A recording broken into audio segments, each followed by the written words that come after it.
Karen worked in the Import-Export Bank in the United States from 1980 to 1985 and in the legal department of the World Bank as a legal counsel from 1986 to 2007. She's a Yale Law School graduate.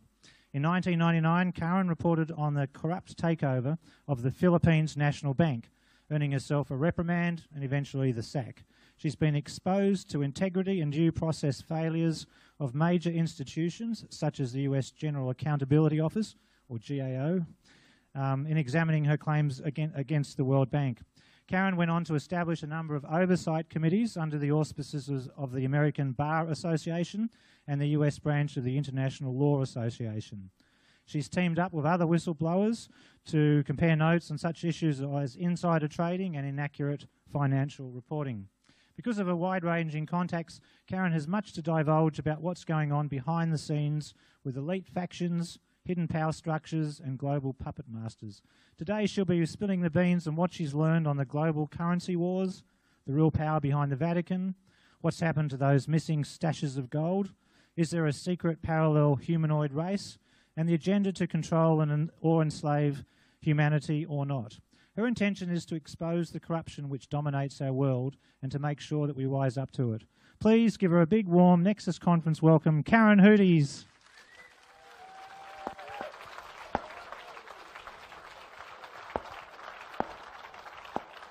Thank you very much, Duncan. I can't tell you how happy I am to be here. There have been so many years that as a whistleblower, you try to find your audience and you're chasing them. And here you are.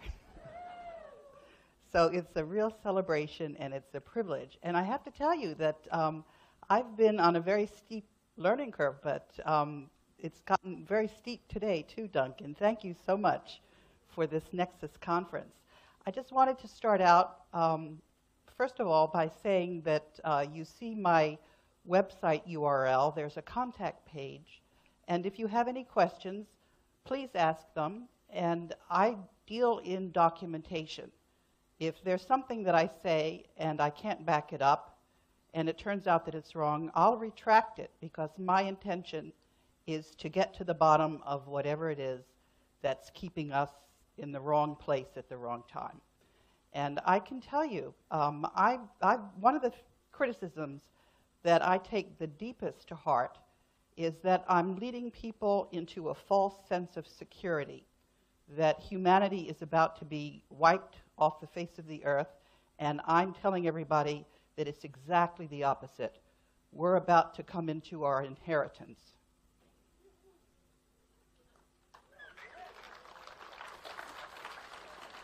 But it's not going to be automatic. I'm holding all of you in this audience accountable for getting your government to get you your gold. So let's go to the first slide. That's your gold.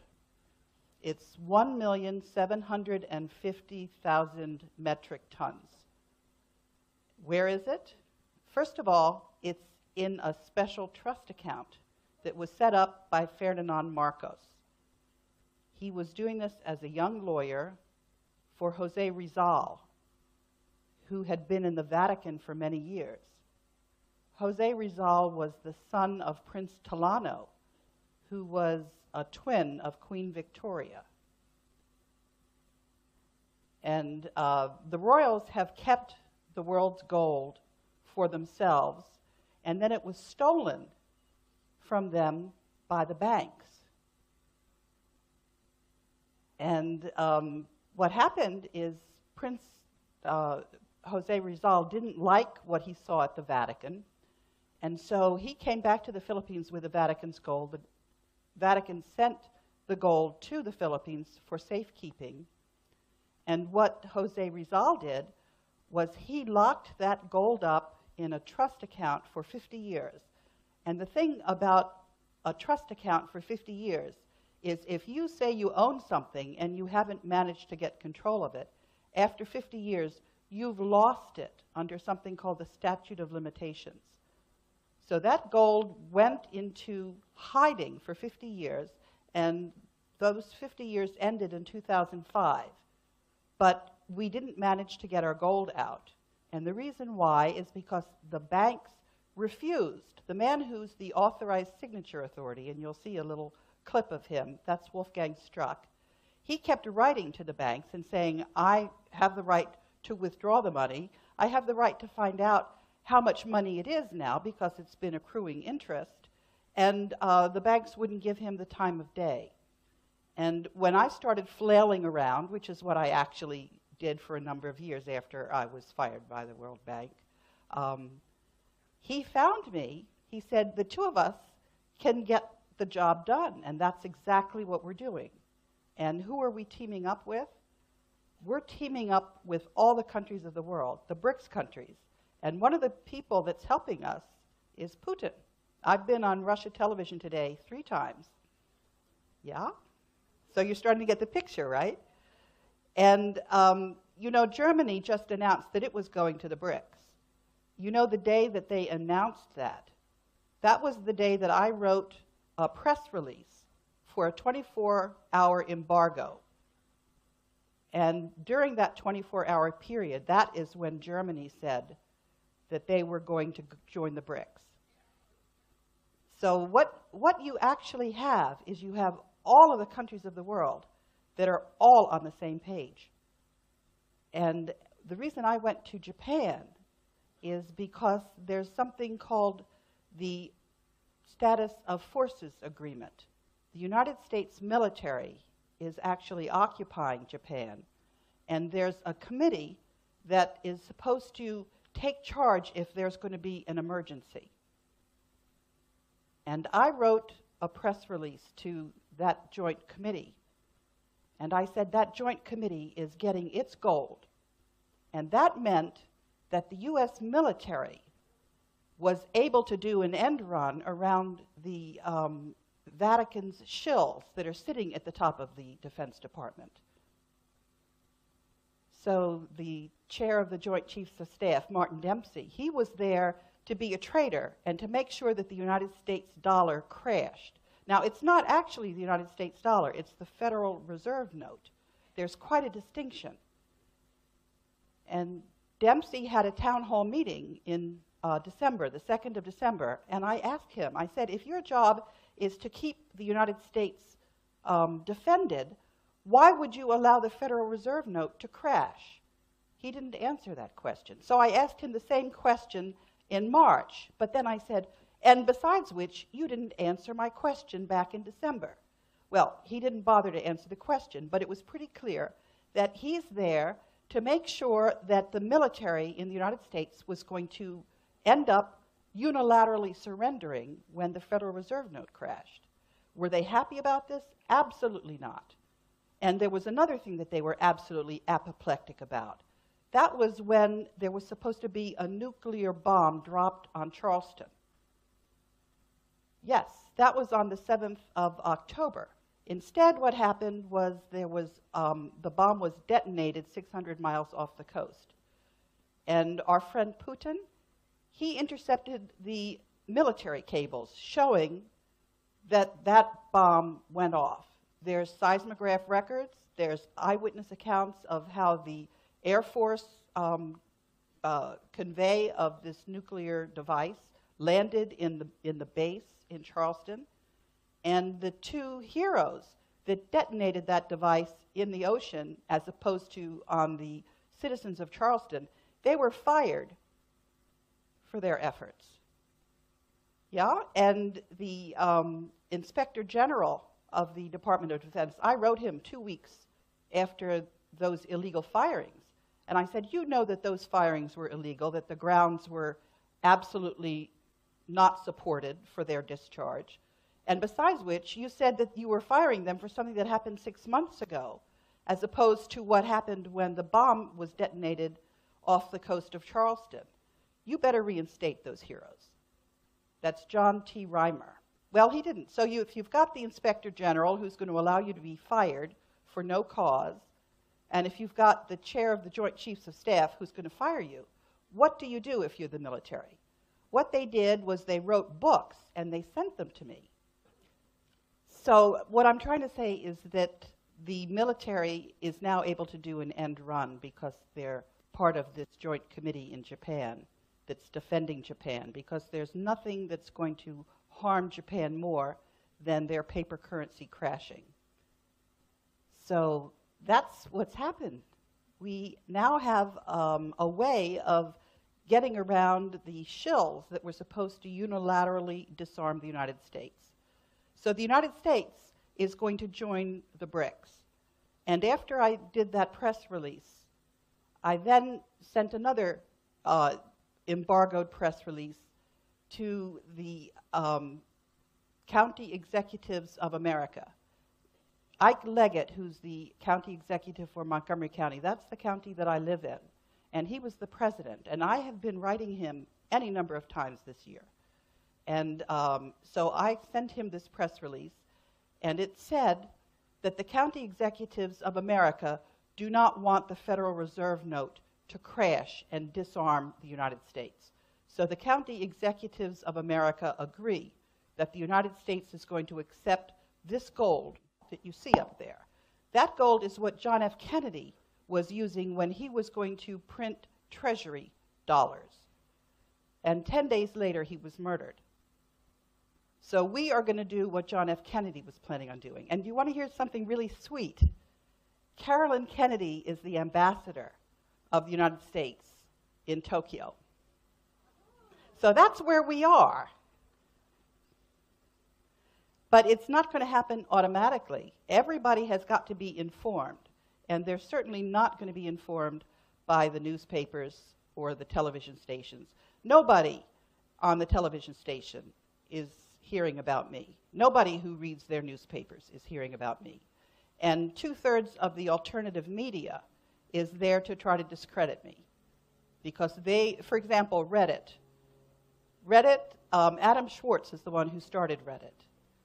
Condé Nast bought up Reddit after Adam was suicided. And what did Reddit do in reporting some of the issues I'm reporting on? They had one article which was very confusing. When I went in there to try to correct the confusion, I was embargoed. So the alternative media is not going to give you the automatic news either. You've got to be discerning. And I'm sure if you're here in this conference, you probably are discerning. So it's been a wonderful welcome. It's a great privilege to be here with you.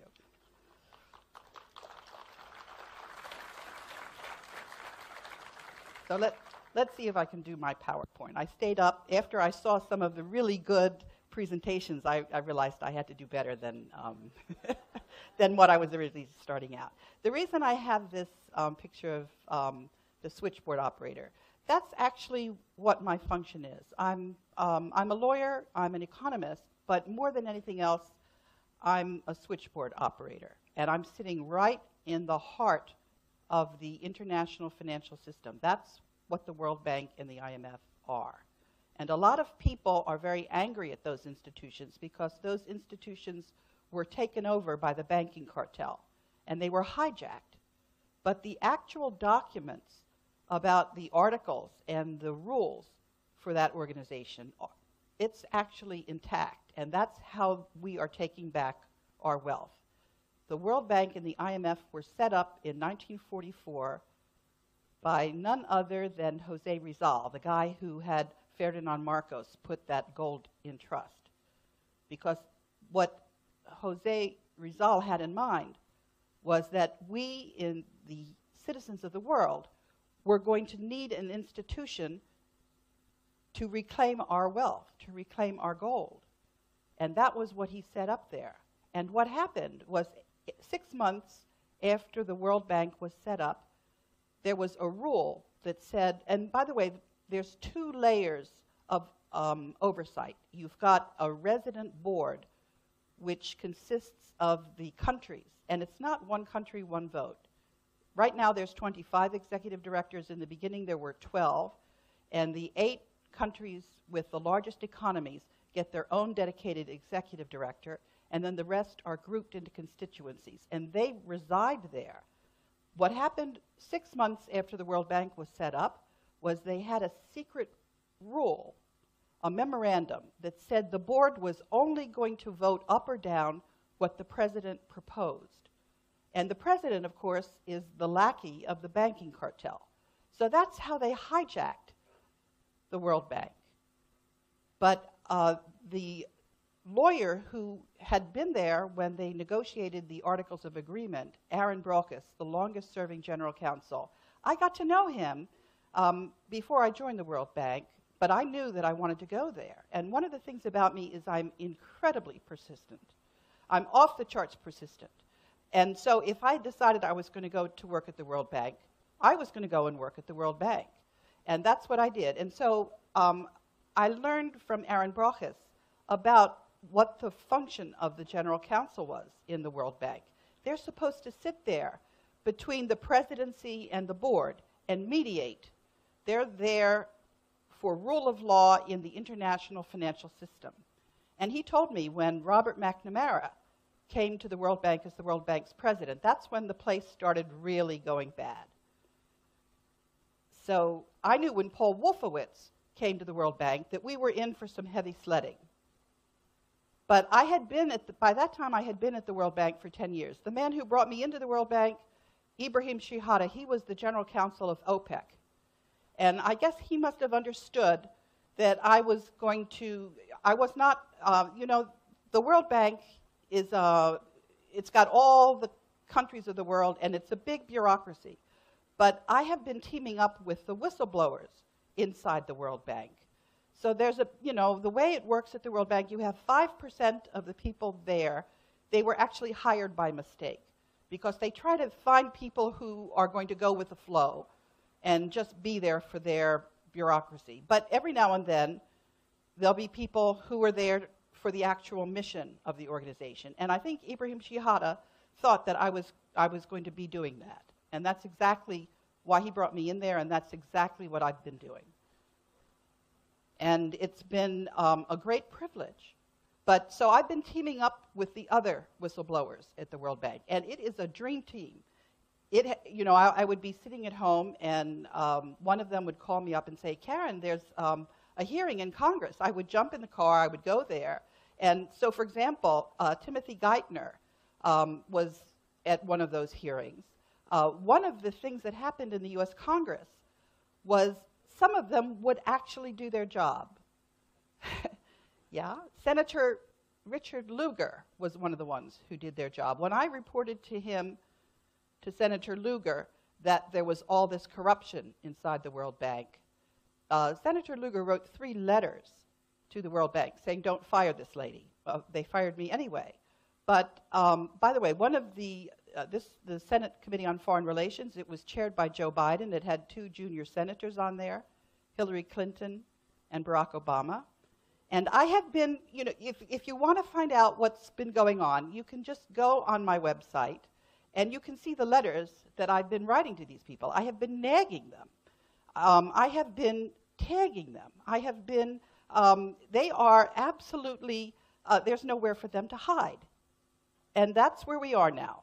And Putin knows this, and he knows that this has been documented in front of the American citizens, and he knows that the BRICS countries, Brazil, Russia, India, China, and South Africa, together with the citizens of the United States who do not want their country to be corrupt and a laughing stock among the rest of the world, that we're rolling up our sleeves, and that's the good news, but it's also the bad news, because the minute we take over, we're just like the Titanic that's steering away from the iceberg. All of a sudden, whatever happens, it's going to be on our beat. We're going to have to try to figure out how to transition. We're going to have to try to figure out how to undo centuries and millennia of slavery. There were 2 comments that I wanted to take issue with. One of the comments was from Greg Fredericks, where he said that humanity was degraded from what it used to be. If we were so degraded, we wouldn't be where we are right now. We're ready to take over. And whoever those ETs are, we're going to kick their butts.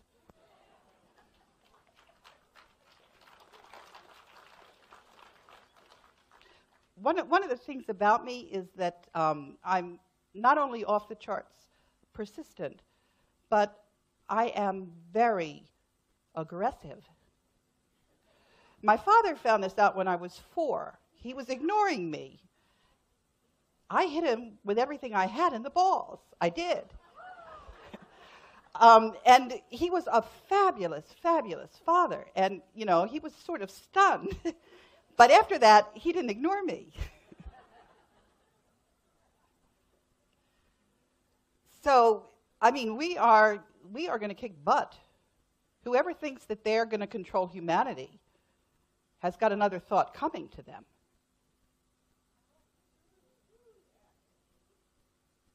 But this is not going to be easy. If we're in charge, how are we going to sort things through? It's a very serious, difficult task that we're facing. So it's good news and bad news. Well, let me hustle on with our PowerPoint. Okay. This is to show you where we are now. Toto the dog, that's the World Bank whistleblowers. This fellow, that's the banking cartel. That's the Bank for International Settlements, which thinks that we need to work 3 months out of the year for them. That's our tax money, which is going directly to the banking cartel. It's not going for roads or bridges or education or anything. And that is just a scam. This business about interest on country currency, that's their idea. That's not our idea. And that system is going down. It's going down as quickly as we can tell our governments to sign the agreement that I wrote to all of the governments. What did I do in Tokyo? I wrote a letter. It said, "Dear government, all of your paper dollars are not worth the paper they're written on. And they are going to be exchanged for gold currency, which is coming out of the gold that you saw that belongs to humanity. And we have to have a transition period because there's going to be a mint that has to mint this currency. So we're going to have to figure out how to have this transition. But the governments are not responding to the letters. A couple of them did. Now, in the Parliament, the UK Parliament, one of the members of Parliament, by the way, I got a couple of statements up in the UK Parliament together with a World Bank whistleblower named Elaine Colville. And I'm going to tell you that there's a power transition model. Actually, let's move to the next slide and you can see. Or no, that's not the next slide. This slide is telling you actually where we are. Some people like to say that I'm sort of making things up about being the acting general counsel of the World Bank, which is what I am. I'm not inside the World Bank because there's a company, Allied Barton, which provides the security personnel. And that company is owned by the banking cartel. So I can't get into the building. But we fired that group and we hired a different group. And that different group is going to just take over. We're retiring the banking cartel. And the way we're doing it, all of this is done through the rule of law. Because that trust account that I was telling you about, there are certificates, gold certificates. The banks issued the gold certificates to gather up some of the gold in the 30s. And those certificates carry interest, payable in gold. And that interest has been compounding. So the banks owe us in the quadrillions. And they are insolvent and they're going to be declared bankrupt. That's the way, that's the law.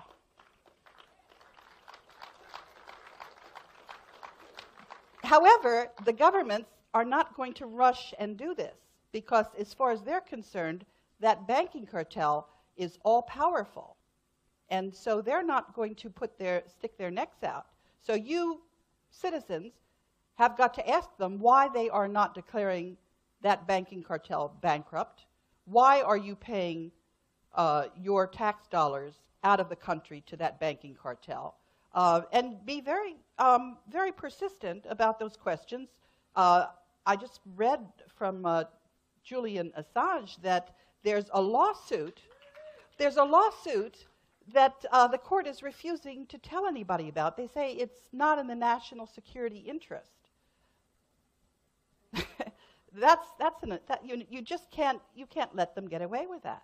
You have to tell them that they have to tell you what's going on. You have to tell them that they have to accept your gold. You have to tell them that you're not going to pay tax dollars to a banking cartel that has no right to be charging you interest on your currency, that you just won't stand for that anymore. Now, anyway, this slide that you're looking at was an email that I sent to my senator, Senator Barbara Mikulski. I have been sending her a lot of questions. And this particular question, if you want to see what was attached to it, you just have to go to Twitter, @KarenHudes. And you can see what was attached to that. There was a fellow who was telling me that if I didn't sit in front of the screens of the banks, that they were going to sue me. So I just sent his threat to my senator, who happens to be the chair of the Senate Select Committee on Intelligence. And I said, does this guy work for the intelligence community? Because I don't think he's doing the right thing. My job, I didn't know this at the time, but I found this out a little bit later. My job is to certify who is the signature authority for the trust account for the world's gold. And this guy that was threatening me wanted me to certify that a crook was allowed. You know, when you go into a bank and you've got a safe deposit box and one person turns the key and the bank turns the other key. I'm the person that certifies that the one who's turning the key is the real one to turn the key. That's a sweet place to be. And that's where I'm at.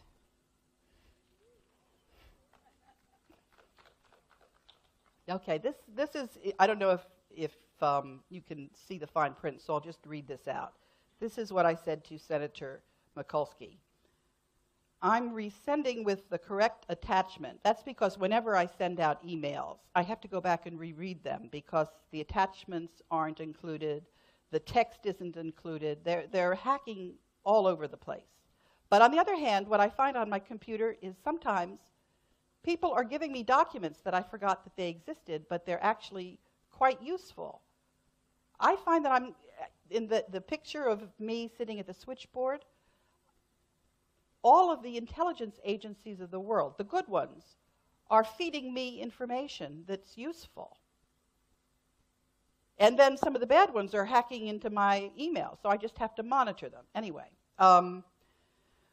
please acknowledge receipt and that the link functioned correctly to provide correspondence with Captain O'Leary. Captain O'Leary, he is the defense attaché in Tokyo. He's in the U.S. Embassy. And when I sent him an email telling him, because he's working with that joint committee, telling him that the joint committee had to take back the gold for Japan, what happened the next day was that he acknowledged when I spoke to him, and he wrote at the bottom of his email that it was unclassified, meaning that I could send it out wherever I wanted to send it. This told me that the U.S. military doesn't like the idea of being unilaterally disarmed by the Federal Reserve note crashing. So we're actually in quite a sweet situation. We've got our military back. And we've got to make sure that they're really on our side, because there's some capabilities that you don't want them not to be on your side with those capabilities. Okay, let's go to the next slide. Now, I'm just going to tell you who I'm copying to when I issued the press release saying that Japan was accepting its gold. I copied Wolfgang Struck. He's the authorized signatory. I copied all of the World Bank executive directors. That means that that's all the countries of the world. That's a cooperative. So we can take back the rule of law. We can take back justice on this planet to the best of our abilities. That's what we have going now. Okay, there was a fellow in one of the Nordic countries in Parliament. He's not really, I thought he was going to help. but it turns out it's a little too much for him. So he said, please take me off your distribution list. Then I had that Japan Joint Committee that I was telling you about. Then the International Organization of Supreme Audit Institutions, the government auditing agency for the United States and all the other government auditors. So they've been watching, they've been seeing, they know that the international financial system is terribly rigged, and they've just sort of been sitting there like lumps on a log. And now everybody knows that they've got to clean up their act. So I copied them. Also the International Organization of Securities Commissions. Yeah, it's like a big sting operation. See, it's kind of like I was riding in an elevator up the various levels. I started out at the ground floor knowing that there were going to be problems, because Aaron Brock has told me that the place had just really deteriorated after what happened with the Vietnam War and McNamara. McNamara was in there for 10 years. That's enough time to really wreck an organization. So I knew that it was going to be tough, but I had no idea that the corruption was that deep. But I also knew, and I'll show you the slide later, there's something called a power transition model. A political scientist went to the Department of Defense, and he modeled using game theory modeling how coalitions would form. And this model is 90 to 95% accurate. That model said, once I got my statement up on the UK Parliament website together with Elaine Colville, it said that the chance that there was going to be rule of law, that there would be coalitions forming, that chance was 90 to 95%. So it was kind of like being on a bucking bronco. If you can stay on, you'll be fine. So I knew that. I just didn't know how deep the corruption was. And I still don't know. We still don't know. But I do know that enough countries are part of this coalition that we are taking back our rule of law. We're taking back our currency. We're taking back our wealth. That gold belongs to humanity, and it's not going anywhere but to humanity. That's where we are. It's not a bad place to be, actually. Yeah. I'm just reading, by the way, when I issued this press release in embargo, that was the day that Germany announced that they were going to be going to the BRICS. I had also copied the ambassador of Germany to the United States. And I actually had an interview with a magazine that has 1.5 million business readers per month. And at the end of the interview, I said, is there something I left out? This was back in September. And they said, yes. Could you speak to the fact that a military helicopter buzzed the Frankfurt consulate, broke all the Chinaware in the U.S. consulate? Could you explain what that was? So, I Googled it and found out that there was a government official who didn't want to be named that said that they were trying to get the attention of the United States. So when I called up the defense attaché in Tokyo, I said, I'm here because I don't think it would be so great for the United States if Germany pulled out of NATO. And I know what to do to make sure that they stay our ally. And that's what all we have to do is kick out the Federal Reserve. And who wants them anyway? Right? So that's what's happening. All right, so let's go on the next one. This is you can see, this is what I received back from the acting defense attaché in the embassy. This email is unclassified. So the next day when I saw that it had stayed in my inbox, because some of these sensitive emails, they'll land and then they'll disappear. But when I saw that that email was still there, I knew. But the thing about this power transition model, it's 90 to 95% accurate. What I've done in this next slide is this is the threat from the CIA goon. it goes on actually a little bit longer, but this gives you, the thread. He's asking me to apologize to somebody called the doctor. And I put this up on Twitter, and then I found out that that doctor had been sued by Malaysia for fraud. So he wants me to put some fraudulent goon in front of the world's gold so that they can steal the gold. And they think I'm going to do that. I'm not going to do that. Okay, now this is just one of the certificates. This is how we're going to put the banking cartel in bankruptcy. I don't think you can see the year 1934. Maybe you can. It's the next to the last line. This 17th day of August, 1934. So that's been accruing interest. That's ours. That's on our behalf. Now let me show you how I'm still standing before you.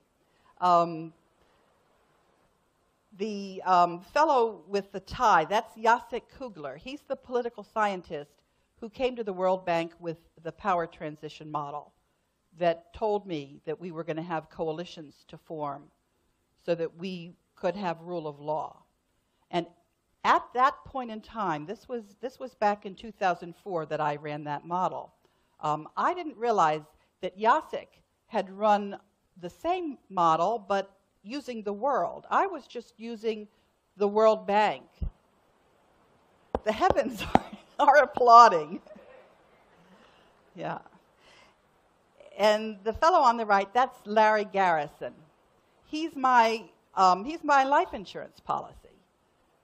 He is a PR guy, and about 6 years ago, I read an article in the Atlantic Monthly about him, and I thought, gee, I really needed, because I was trying very hard ever since I was fired in 2007 to tell my story, and I wasn't getting anywhere. And I realized I needed a PR guy. And so Larry took me on, and then maybe 6 months after he was my PR guy, he started making noises like he didn't want to be my PR guy anymore. So I said, Larry, I don't want to talk on the phone about this issue. Let me fly out and see you. So I flew out to California, and that's when I found out that some goon, had attacked Larry. But Larry's a pretty feisty guy, and that guy ended up, leaving Larry, limping. But anyway, so Larry said, okay, I'll stay with you. And I said, I'm not rich, although I'm certifying the world's wealth, but I'm not rich. But I said, I'm going to write a story, and it's probably going to be a bestseller, and I'll give you half the royalties. So we have that agreement. That's our understanding. Okay, now you're going to meet Wolfgang Struck. I would like to introduce you, Wolfgang, to everybody. This is Wolfgang Struck, and we are going to do this brief video because I think it's about time everybody met the eminent Wolfgang Struck, who, yes, oh eminent. Yes. Okay. Yes. Yeah. So I'll just give a very brief introduction how we got in touch with each other. And I thought maybe if I just read the email that I got from you, which was dated May 8th, 2013. Dear Karen Hudes, a friend spoon-fed me with the World Bank whistleblower. This is very interesting indeed, even if, to be honest with you, some of the things were a little technical. I do see a person in front of me who has prior insight. And this is the important part. I'm in a position to legally claim ownership to the unlawfully sequestered shares of stock of the late Philippine President Ferdinand Marcos, and you know what follows. It ends with the umbrella code 0102274OA. this looks to me like a best matchup. Let's do something great together. Okay, okay. So I'd hand it over to you, Wolfgang. And to say what?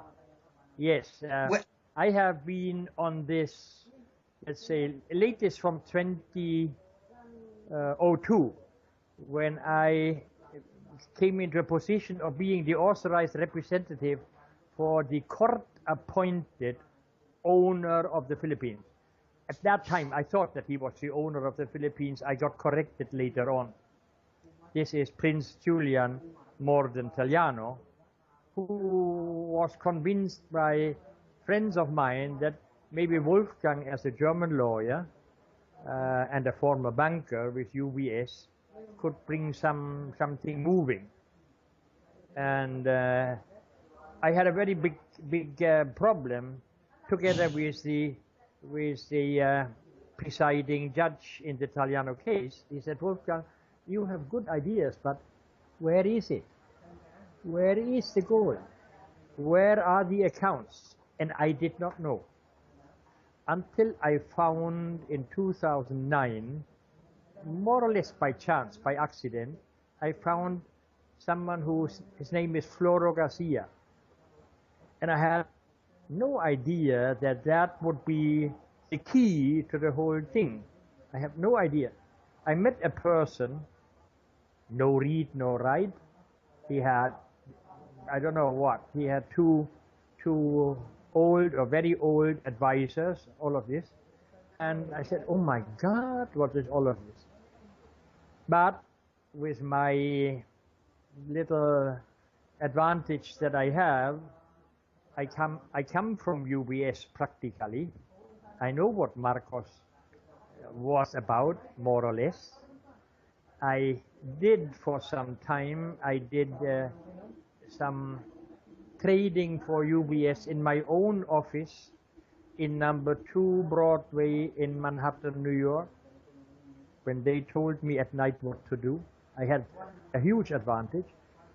So I got married to a Filipina, come to the Philippines, and then I fall into this trap that everybody is trapping in, that everything is now a lie about Marcos. And they claim that Marcos was a dictator, that Marcos had stolen money from the Filipino people, and nobody dares to speak out.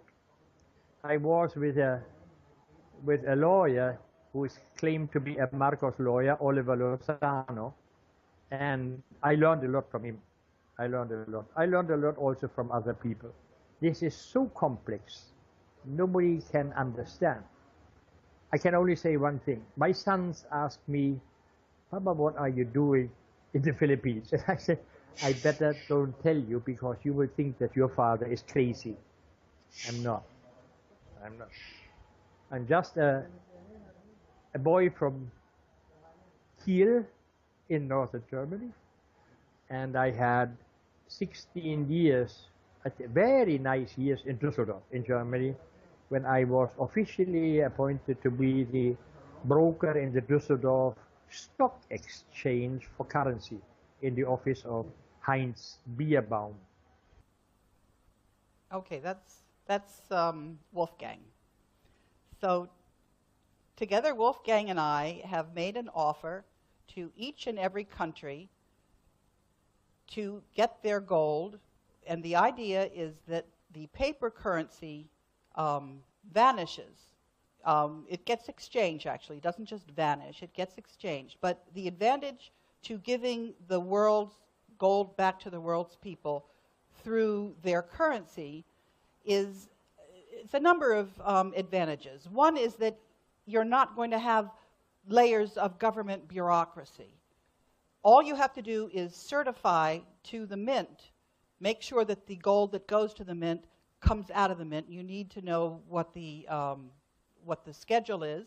And the people who are going to get their gold, they have to know when it's going to be delivered to them. They turn the currencies, the paper currency in, and they get the gold. Now, it may take a while for the mint to mint these currencies. By the way, if you want paper currency or bills, there's a good technology called Aurum, where you take the gold and you make it very, very thin, and you encase it with two plastic, like an envelope. And that handles just like paper currency, but it's actual gold. And that means that you don't have to pay interest on your debt. And but the other currency that you're going to have is you're going to have local currency. All of the local areas are going to be able to have their own local currency. And that means that all of the businesses and the people who provide local services will be able, it's kind of like a barter system. There's an economist named Lucio Tan, and he has an idea that when you have those local currencies, you punish people for holding it too long. If you have it for more than a month, it loses its value. That means that the currency will circulate quickly. And what that does is it brings you full employment all over the place. There's not going to be a single unemployed person who wants to work. That's going to happen overnight, just in the most wonderful way. People are going to have fresh food, the local handicrafts, everything's going to flourish. And the way you do this is you take away something called legal tender laws. Those laws are there just to control people. If a person wants to accept currency and a person wants to give currency, that's all that you're going to need to know. And if a country doesn't want to have gold currency, and we're not talking about one world currency, each of the separate countries will be able to put their own picture on the gold, and it's their currency. They all say what the denominations are. And when an economy grows, there'll be more local currency and there'll be more gold to be given to them for that currency. Or if a country says, we don't actually want your gold, we have a lot of bananas, we're going to use our bananas as commodities to back the currency, that's fine too. So the idea is not to have control. The idea is to allow people's currency to be there just as a convenience for exchange. And I know that Michael Tellinger was saying that money is the root of all evil and we don't want money. There's nothing to prevent any country or any community from having their own system. The idea is not that we have to impose anything on anybody. But the main point is that we do have to get rid of these paper currencies very, very quickly because we are on the edge of something called permanent gold backwardation. That means that you go back into the Dark Ages. That was what the banksters had in mind. They were planning on starving us with no food in the grocery stores. They were planning on having mass dislocation because our paper currency was going to crash. So we have got to engineer our transition from the banksters' currency to treasury currency. And that's not an easy thing to do. So I'm not here to say the world is all better. The chances that we manage to get our act together and get this done is 90 to 95% because we have coalitions, including Putin, including in the United States, the governments at the county level. But it's not going to happen automatically. People who understand what I'm telling you, you've got to be very active and get enough people to understand that we've got to make sure that this transition happens. So to give an analogy, think of the Titanic. We're in the engine room, we've turned the wheels, the iceberg is right ahead of us. We need the power, and the power is going to come from informed people. So that's where we are. We don't have to have like the French Revolution where people have to take back the power on the streets. We've got the rule of law, but we have got to have enough people understand what's going on to make, or if anybody likes to sail, it's we've come about, but the wind has died down. What we need people to understand that we have come about and to provide the power to allow the boat to come about. That's where we are. Okay, this is one of my other friends. This is Edmond Rillet. He's a film producer. He produced a wonderful movie called The Banksters Made Off with America. It couldn't be distributed because the banksters thought they could make off with America. So, and Edmund is actually, he had a group of whistleblowers that I got to know. And those people were giving me some very important information. So I wasn't going to talk about the second species, but there's a Dr. Edmund Spencer. He is a Yale Medical School trained neurologist. He's the one who told me about that. And let me introduce Izumi to you. Wolfgang wants me to do an edit. I mean, to do a taping, and so I added software. I'm recording this now, I think. Yeah. I'm trying. Yeah. Okay. I'll have to see if it works. Shall I hang up and then I'll just see and then I'll call you right back? Yeah. Okay. Whatever. Okay. Yeah. No. I just want to make sure I know how to do it when it's for real. I'll call you right back. Okay. So that's Izumi Takahashi. That was when I recorded Wolfgang. I wanted to do a test drive with Izumi. And what happened with my interview with Wolfgang was it cut off in 5 minutes. I don't know, I didn't touch the button. It just cut itself off. But Izumi Takahashi, she's a journalist, a Japanese journalist, who her original job was she was preparing Japanese students for the college entrance exams, which are very serious if you're a Japanese student. And her field is classical Japanese literature. She was so popular that the students were all lining up because she was teaching her students critical thinking. And so she became a television personality. They realized that she had something very special. And so she became a journalist, and she had her own weekly articles. And then people decided that she was maybe too dangerous. She was teaching people how to think for themselves. She was a real journalist. And so she had to leave Japan because she had a terrible health situation. And but anyway, she stayed in Japan to make it possible for me to do my work. So that's Izumi. Okay, let me talk about the power transition model a little bit. It is developed in the Department of Defense, and I spoke to Chuck Hagel about this in 2008 when he was a senator for Nebraska. And at that point, what was going on was I had been fired. I knew that the power transition model was saying that the United States was going to lose something called the Gentleman's Agreement. That existed for 66 years. It meant that the United States could single-handedly pick the president of the World Bank. And I knew that that was going to fall by the boards if the United States did not observe the rule of law in the World Bank. I knew that it wasn't observing the rule of law in the World Bank. In the end of the 1990s, there was a special committee that the board appointed because they could see that the personnel practices were corrupt inside the World Bank. So I was part of a committee. We brought in Alberto Bazan from IBM, and the idea was for Alberto to find which managers needed more training, which managers needed to be promoted, which managers needed to be fired.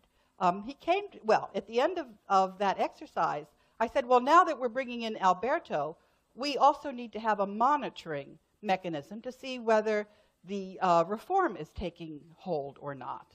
And they said, no, we don't need a monitoring mechanism. And that was one of the reasons why I started to get really concerned. Because some people say, well, Karen, you're just lately on the scene. But the fact of the matter is, as soon as I started seeing how the World Bank was out of compliance, I was doing what you're supposed to do as a lawyer inside an organization, which is to say I was going up the corporate ladder. And it was only when things weren't working at that level that I then went to the next level. And it was only after I exhausted all of the administrative remedies inside the World Bank, I went to the audit committee inside the World Bank, and I'll read a statement of the chair of the audit committee for you. I also went to see Jim Wolfenson, he was the president at that time. And what I was reporting was I had been working on the Philippines, actually. I was the country lawyer for the Philippines. When I first joined the bank, I was the country lawyer for Jordan and Yemen. That was an incredible experience. I was there for 10 years.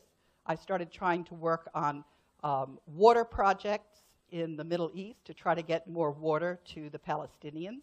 And that was when I got reassigned to the Philippines. It was kind of hard. You'd try to do something right, and the minute you were doing it right, you got reassigned. But anyway, so I went to the Philippines. And then what happened in the Philippines, this was at the end of the East Asia financial crisis. And there was a large bank in the Philippines which ended up getting sold to a man who owned a borrower in default to the bank, Philippine Airlines. His name was Lucio Tan. And so I went to the man who was in charge of the lending program. He was called the country director. And I said, you can't sell a bank to a borrower in default. Are you out of your mind? And I got reassigned. And I didn't accept that. So I went to the meeting where they were saying whether or not they were going to disperse the loan. And I said, the conditions haven't been met, so you can't disperse the loan. And there was a man who was the vice president in East Asia, and he knew that I was going to go to the board and say that the loan had been dispersed without the conditions being met. So they had to hold up that loan. And then what happened was the people in the Philippines whose money was on deposit in that bank got nervous because the borrower in default owned the bank, and so they withdrew their money. There was a run on the bank, so the government had to bail out the bank for $500 million, and then we held up our loan for $200 million, and the Japanese held up their loan for $200 million. That's $900 million worth of bad loan. And then when the World Bank Evaluation Department evaluated the project, they said that the World Bank could not have anticipated that this terrible thing was going to happen. And so I went to the evaluation department and I said, here's the email that I wrote to the country director. Of course, we could have anticipated it because I did anticipate it, and you're lying to the board, and you're doing a cover-up inside the bank. And you can't have a cover-up in a bank. So I just sort of sat there fuming, and then there was the people who were the general counsel at the World Bank kept getting fired by the board. The board was not happy at all this corruption. So there was an executive search firm, and I wrote something that they thought, well, let's interview this lady. And during the interview, they asked me, they said, why are the general counsels leaving all the time? I said, that's easy, because the place is corrupt, because there's no compliance. And if you're an executive search firm, and you're told that there is no compliance, that means that you have got to fill the position with somebody who brings that organization into compliance. So I didn't get the job, right? So that was when I went. I had been going to the Treasury Department. You should see what I wrote to the Treasury Department. And the best part about it was Larry Summers. He was the Secretary of the Treasury. Well, his kid was in the same elementary class as my kid. So as these things were going on, and as, for example, with what was going on with the bad personnel policies, I would chase after him at every PTA meeting. But I have to confess, there was one PTA meeting where I really blew it, which is one of the times that they were filling the general counsel position. A friend of mine said, oh, I know somebody who's a candidate. He's really quite good. So I said to Larry Summers, this guy is quite good. And that was my boss who reassigned me in the Philippines. So I wasn't happy. Here's the guy who, I had said to Larry Summers that he should be hired. And so I went to the man who represented the Dutch government, Peter Steck. And I told Peter Steck what had happened with Ko Yung-tun, and I told him what had happened in the Philippines. And at that point, he had started out being the chair of the audit committee of the board, but later he became the chair of something called the Committee on Development Effectiveness. So then I told him what happened when I tried to correct the evaluation department when they were lying to the board about the Philippines banking sector reform loan. So Peter Steck, the two of us went to see Jim Wolfenson. And, I'll never forget that. Here's this huge desk. It's kind of like in The Wizard of Oz. It really is like The Wizard of Oz. So I'm, at the way end of this huge desk with Peter Steck, and here's Jim Wolfenson, the Wizard of Oz's projector screen is rattling. And so Jim Wolfenson said, yes, I'll take care of it. His way of taking care of it was to tell Ko Yung Tung that I had been up there to complain about him. So, of course, I got fired. But, anyway, I was actually surprised that I was fired because Peter Steck was helping me. Now, let me fast forward. At a certain point, when you look at the cases that I was suing the World Bank, I was suing a bunch of people. I was suing the auditing firm, KPMG, because when KPMG was brought in to audit the World Bank financial statements, they wouldn't let me speak to the audit team. Now, that's a breach of the audit standards. So I sued KPMG. And, of course, I sued the World Bank because I was a bondholder. That meant that they were not immune. I was also suing the insurance company, the medical insurance company. I was suing them because what did they do? They told the World Bank Evaluation Department the name of I went to a marriage counselor. That's kind of water under the bridge. But anyway, they told the World Bank Health Department the name of my marriage counselor. And that health department called up my marriage counselor to tell them that I was nuts. Well, I didn't like that. So I sued the insurance company that's not allowed to tell the World Bank Health Department who my marriage counselor is. Now, Peter Steck, there was also a fitness for duty assessment, and they called up Peter Steck, and they said, Karen said that we should check you out for a reference. So what did Peter Steck say? He said, well, I didn't think that you were trying to declare people incompetent. I thought that happened in other countries.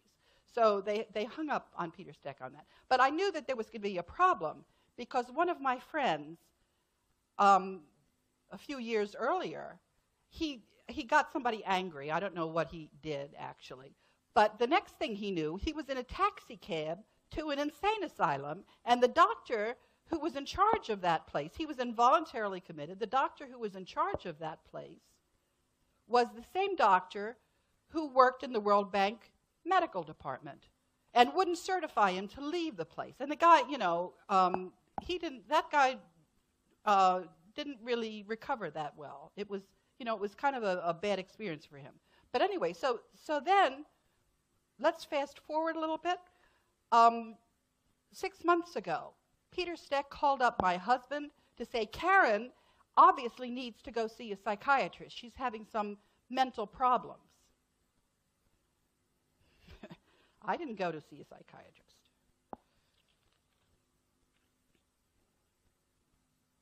All right, let's talk about the power transition model, how accurate it is. The forecasts produced by the model were shown to be both more specific and more accurate than the results generated by the Directorate of Intelligence. And the reason why is because what this model does, and I was the one who gave the information to develop the model for rule of law. You have to say, somebody who knows a situation very well has to say, who are the stakeholders? That means, who are the groups that influence the issue? Where do they stand on the issue? How powerful are they? And how important is that issue to them? So, for example, the president could be one of the stakeholders, but since there are so many issues on the president's desk, you have to try to guess where in the pile of issues on the president's desk that particular issue is. So I modeled rule of law inside the World Bank, and that's where you can see. I was going to try to show you all what my estimate was. I could tell you which of the countries I thought were more in the favor of rule of law. And I guessed wrong on a couple of countries, but that wasn't the important thing. The place where I guessed totally wrong was the media. I was completely bamboozled. I thought that the job of the journalists was to tell people what was going on. I thought they were part of the solution. I didn't Yeah. So you can see I had a pretty steep learning curve. Okay, but let me give you the next slide. You're going to love this one. This is from Jacek Kugler's model. He did the same model in 2004, but he was looking at the countries. I was just looking at internal inside the World Bank, and I didn't know at the time, actually, that Jacek Kugler had done this model. Specifically, a gap between the United States and Germany, the leader of Europe now and into the foreseeable future, generates frictions and dissatisfaction within the Western alliance. This dissatisfaction, in turn, raises the potential of a challenge between the U.S. and an emerging giant in Asia. Contrast this structure with the alternative that was emerging after the war in Afghanistan. A German-led EU was coordinating anti-terrorist efforts, with the US, Russia, France, and Japan seemed to be participating in an expanded NATO-EU Atlantic alliance. China was now neutral. Given this structure, the potential challenge from a dissatisfied Asian power could be delayed until the end of the century. So where are we? Whenever you hear somebody talking about the Dragon family, just think CIA. Because China is actually ruled by the Knights of Malta. Yeah. So the question is whether we have a currency war and China comes up way fast, or whether we have this alliance, the BRICS alliance, with the United States minus the Federal Reserve. That's our choice. And do you think we love the Federal Reserve so much that we want to keep them? I don't think so. I think we're going to be right on track for rule of law. I don't think we're on track for a currency war in China. And the next slide, this is what Jacek sent to me on my model of rule of law. And this is actually where we are right now.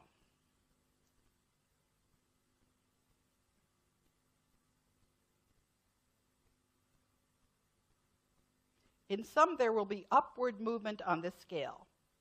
The president, that's actually the president inside the World Bank, that's the banking cartel. The president will cave to political forces, and the overall bank will compromise either at 50 or 70, depending on who can be contacted to press for the desired outcome.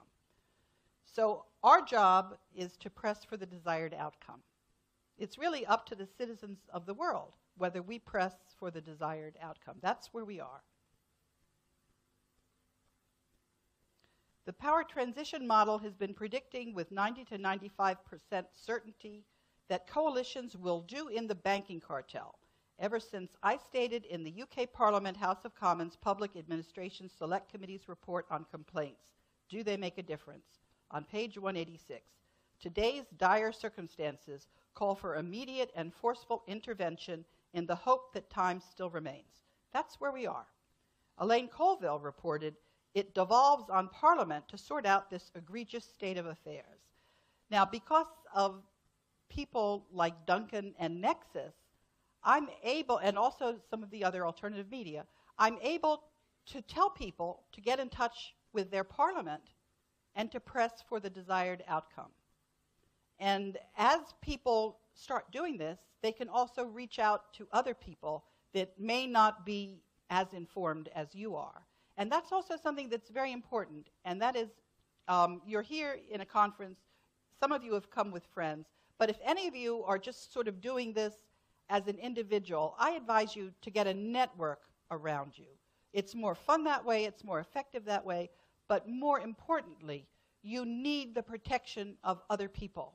That's why I'm here, because I have not been operating individually. I've been operating in a network of whistleblowers. You have to do that when you're working on this kind of issue in this kind of way. And the other thing is you have got to be, you'll be getting a lot of information from different people. Don't just take something because they sound, somebody sounds convincing. You have to do your homework. You have to look to see whether the information is consistent, whether there's documentation for it. And you also have to be prepared to revise what you thought if you later find something out which is inconsistent. But it's like puzzling. You have to see, sometimes you'll put a piece in the wrong place. You have to take it out. You have to be willing to get the puzzle right. And that requires active work. But the thing is, the more you do it, the easier it is, and the more fun it is. It's actually quite interesting to find out what's behind the onion. You're looking at different layers of the onion. You're peeling it back. And I'll be very honest with you. I'll tell you that when we get what I'm calling rule of law in place, from what I've seen, we're not there. There's still another layer inside, at least one. And I can tell you what I suspect is in that layer. That's what people call the paranormal.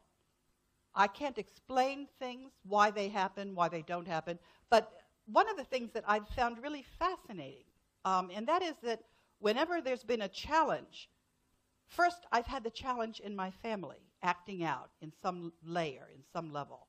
And the very first challenge that I had was actually to understand that I didn't understand myself. There are ways that you can find out how you are, and one of the ways is having your family tell you how you are. And my sisters have been telling me how I am for years. So, for example, on my birthday, my younger sister gave me a birthday card. It said, "You're a queen," and then you open it up and it says, "You're a drama queen." Yeah, but so what I had to find out was that when my mother's now 90, but 5 years ago, she really wasn't managing on her own in her house. And I felt that it was not a good time for her to move, that it was going to be too difficult. But my sisters saw absolutely, very clearly, that my mother was lonely and that she might have barely been managing, but it wasn't going to continue. And she really needed to be in an assisted living facility.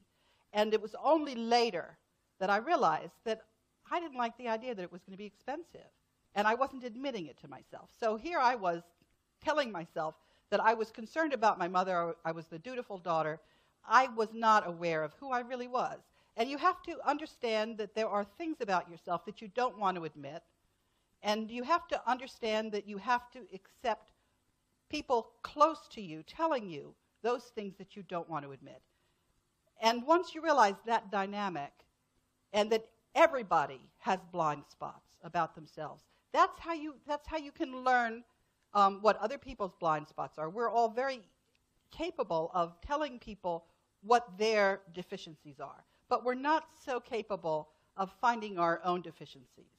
And that's really the dynamic. You have to be open to finding your own deficiencies, because if you're not going to be able to move through the challenges that we have. We're going to have to learn as a race of human beings how to be in charge of ourselves, because somebody else has been in charge of us. And we're going to have to do that now for ourselves. And unless we see ourselves very clearly for who we are and where we need help, and be admitting where we need help, we're going to get it radically wrong. And, I do think every now and then about what are we going to have to do in the transition. And in the World Bank, where you're doing projects, you're taught that you have to have a good understanding before you go into a project, how to know whether you're succeeding or whether you're failing. They call these monitorable indicators. And so I would say the very first monitorable indicator that you're going to have to keep in front of you to know whether you're succeeding or failing is, what are you doing to your whistleblowers? That's a very important indicator, because they're telling you those things that you need to know that you may not want to know, but you need to know them. Don't punish your whistleblowers. This is from Peter Steck. This is back when he was my buddy. The issue. Karen Hudes of the legal department has a problem, and I think it would be very useful for her to hear a passionate, dispassionate view from an intelligent person who knows the bank. The passion would be for the bank, truth, and fairness. The dispassionateness would come from intelligence and a bit of distance. Karen has bitten into a case of failure of the bank, harm to a country, cover-up, failure of evaluation, failure of controls, and threatening failure of the board audit committee. to take up the issue. The corollary is not hard to envisage. The bank runs the risk of being caught with its pants down in an area where it's lecturing the developing world on how to dress, and the whistleblower, who has not whistled in public, is at imminent risk of being dismissed due to failure of the checks and balances in the bank meant to protect individuals, the Integrity Directorate, the Ombudsman, the Tribunal, the President himself. I hope you'll be willing to talk with her and give her the benefit of your thoughts. In my opinion, somebody in the bank needs to be interested and brave, staff, or a bit brave, board. By far the most elegant way forward would be for the Audit Committee to discuss the material case from the point of view of whether the accusations against the handling of the case are correct, and if so, whether there could be a systemic aspect to this kind of failure. One thing in my view is certain. If the truth is withheld from the board and the board does not even react when it has indications that this may be the case, the board is negligent in exercising its responsibility and therefore also at risk. An underlying issue is whether a staff member has the duty to inform the board if he or she hits upon a cover-up. Is one's duty towards the bank or towards one's bosses? The parallels with other corporate U.S. administration and European Commission cases is obvious, not to speak of broader and more emotional analogies from recent history. So that's been the beginning of the cover-up, and I'm just simply there to report that the bank is not in compliance. And as long as I say the bank is not in compliance, that means that every single minister of finance, it's their job to fix the problem. And I also went in the United States to the attorneys general in the states. And when that didn't work, I went to the governors. And when that didn't work, that's when I went to the county executives. So each and every government is now on notice that they have to end the cover-up of corruption. And that means that we're on track for rule of law. We can hold them accountable. These are nice pictures of a model that was done at the Federal Institute of Technology. 3 mathematicians looked at the ownership of the companies on the capital markets, and what they found out was that there was one network of corporate control.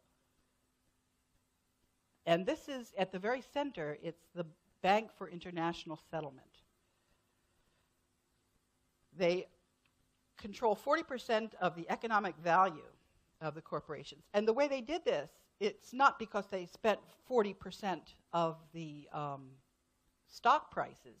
They spent maybe 1%. They have 10% of the economic value that they're entitled to. What they did was they took the same directors and appointed them to interlocking boards. And they thought that we would be too stupid to find out. I'm talking here about Germany because you remember in the power transition model, Germany has a very special pivot role.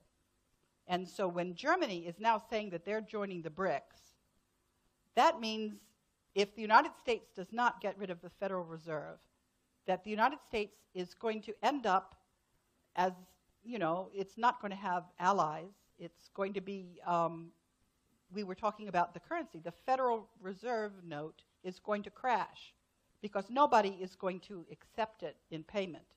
The BRICS countries are now, that's 25% of world trade. They're now settling among themselves, and at the end of the day, if there's a country that owes more than its offset, it's going to settle that difference in gold. So that means that the United States either gets rid of the Federal Reserve note, or it's going to be, there's going to be a currency war, actually. And we don't need a currency war. And we're actually not on track for a currency war. We're on track for the coalition for rule of law. And I went to the Department of Defense when Secretary Hagel was named as the Defense Secretary. I went to the group that managed that model inside the Department of Defense. And I started asking them to give messages to Secretary Hagel, and they said, that's not in our chain of command. You better find a different way. So that's when I started taking 4 different contact routes. I went to the chair of the Joint Chiefs of Staff. I also went to the liaison with the U.S. Congress. There's a website where I could just send something in as a citizen. And there was a fourth very special route. And that is Peter Verka, the Department of Homeland Security. There's a committee called the Council of Governors. There's 10 governors that are each part of the FEMA region. And I would go to that group. And, you know, I've sent them about 40 different letters. And they kept responding. You know, they would say, you know, just this is not worth responding to. But, of course, what I do is I then tweet what I've been sending to the Department of Defense. So everybody sees it, whether they want to respond to it or not. And what I've said to that group is I've said, your job is to maintain order. And you can't maintain order if the Federal Reserve note crashes. So you had better replace the Federal Reserve note with this currency. Why wouldn't you accept the gold that's being offered to you? Does that make any sense whatsoever? And they haven't gotten back to me. Now, let me give you a little flavor of my relationship with the board. I speak Dutch because I studied economics in Holland. And the reason I did that is because I was graduating from college during the Vietnam War era. And they said, love it or leave it. I said, I'm out of here. So I went to Holland, and anyway, so I speak Dutch, and I happened to be back in Holland when the man who represented the Dutch government, Herman Wijfels, was complaining because when there's a president of the World Bank, Paul Wolfowitz, who got fired by the board because he gave a 30% pay raise to his girlfriend, Shahariza. And the board didn't like that, and they fired him. And Herman Wijfels was the one whose job it was to organize the board to fire Wolfowitz. So I happened to be in Holland, and this is what Herman Wijfels said in the Dutch newspaper, in Dutch. Herman Wijfels says that his past was delved into in a shocking manner this year. According to the man who formed the current Dutch cabinet, this took place during his work at the World Bank, where he chaired the committee that looked into the controversial dealings of bank president Paul Wolfowitz. Wolfowitz had to step down following Wijfels' inquiry into Wolfowitz's possible conflicts of interest. Wolfowitz had given his girlfriend, who also worked at the bank, a very large raise. According to Wijfels, third parties tried to surface issues from his past which might have discredited him. What does this mean? Do you remember Elliot Spitzer, who went to the New York Madam? Well, some of the board members patronized that same place of business. And they were told if they fired Paul Wolfowitz that this information was going to be made public. But the fact of the matter is those board members, they just went ahead and fired Paul Wolfowitz. But when I found out about this, I went back. Remember, I had been in contact with the Senate Committee on Foreign Relations. This was I think, might have been right after I was fired. So I went back to them, and I said, are you out of your mind when you've got this power transition model that says that the U.S. is going to lose its leadership at the bank, and you're blackmailing ambassadors? This is not a winning strategy. And so what happened was they told me, well, Karen, why don't you take the message for us to the Treasury Department? So I did, and I actually, if you go on my website, you'll see the letters that I wrote. And what I later did was I took this fact and I sent it to all of the UN missions. And I said, you need to get